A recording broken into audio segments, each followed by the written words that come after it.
मित्रों, जय भीम। आपका स्वागत है बहुजन साइंस नामा चैनल पे।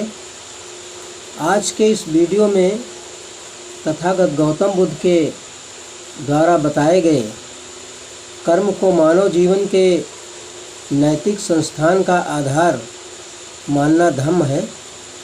इस संदर्भ में आपके सामने बहुजन साइंस नामा चैनल के द्वारा आपके सामने प्रस्तुत है।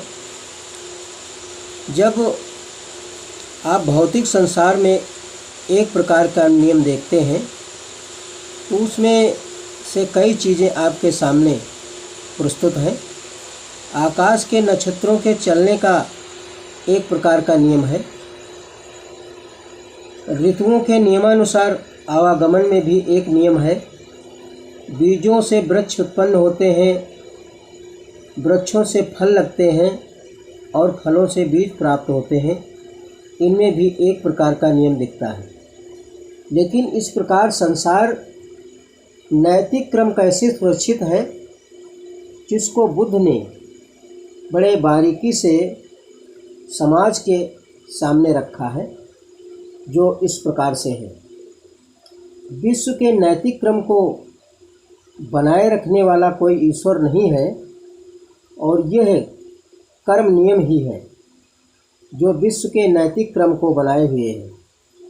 विश्व का नैतिक क्रम चाहे भला हो और चाहे बुरा हो, लेकिन बुद्ध के उपदेशानुसार जैसा भी है वो आदमी पर निर्भर करता है और किसी पे नहीं। कर्म का मतलब है मनुष्य द्वारा किया जाने वाला कर्म, और विपाक का मतलब है उसका परिणाम।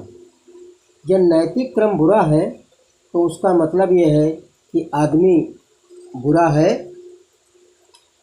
और जब नैतिक क्रम अच्छा है तो उसका मतलब ये है कि आदमी भला है, कर्म अच्छे करता है। बुद्ध ने केवल कर्म की ही बात नहीं कही है, उन्होंने कर्म के नियम की भी बात कही है, कर्म के कानून की भी बात कही है। कर्म के नियम से बुद्ध का अभिप्राय था कि ये अनिवार्य है कि कर्म का परिणाम उसी प्रकार उसका पीछा करे जैसे रात दिन का करती है। ये एक कानून है। कुशल कर्म करने से या करने वाला लाभ भी हर कोई उठा सकता है, और अकुशल कर्म से होने वाला हानि भी कोई बच नहीं सकता है। इसलिए बुद्ध की देशना थी कि कुशल कर्म करो ताकि उससे नैतिक क्रम को सहारा मिले और उससे मानवता को लाभ पहुँचे। अकुशल कर्म मत करो ताकि उसे नैतिक क्रम को हानि ना पहुँचे और उससे मानवता को दुख ना होना पड़े, मानवता को दुखी ना होना पड़े। ये हो सकता है कि एक कर्म उसके विपाक में समय का थोड़ा बहुत या काफ़ी अंतर हो सकता है, ये बहुधा होता भी है। इस दृष्टि से कर्म के कई विभाग बुद्ध ने अनुभव किए।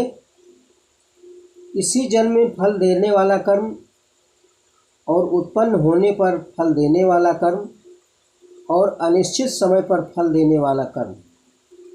इस प्रकार से कर्म कभी अहोश कर्म भी हो सकता है, या कर्म जिसका कुछ विपाक ना हो। तो इस अहोश कर्म के अंतर्गत सब कर्म आते हैं, जो या तो इतने दुर्बल होते हैं कि उनका कोई विपाक नहीं हो सकता है, या जो किसी अन्य सबल कर्म द्वारा बाधित हो जाते हैं। तो इन सब बातों के लिए थोड़ी गुंजाइश भी मान ली जाए तो भी बुद्ध की ये देशना अपने स्थान पर ठीक है कि कर्म का नियम लागू होकर ही रहता है। कर्म के सिद्धांत का अनिवार्य तौर पे ये मतलब नहीं है कि करने वाले को ही कर्म का फल भुगतना पड़ता है, और इससे अधिक कुछ नहीं, ऐसा समझना गलत है। कभी कभी करने वाले की अपेक्षा दूसरे पर भी कर्म का प्रभाव पड़ता है, लेकिन ये सब कर्म का नियम ही है, क्योंकि ये या तो नैतिक क्रम को संभालता है अथवा उससे गड़बड़ाता है। तो व्यक्ति आते रहते हैं, व्यक्ति जाते रहते हैं, लेकिन विश्व का नैतिक क्रम बना रहता है और उसके साथ वो कर्म नियम भी है जो उसे बनाए रखता है। तो मित्रों, तथागत गौतम बुद्ध के द्वारा बताए गए उन सिद्धांतों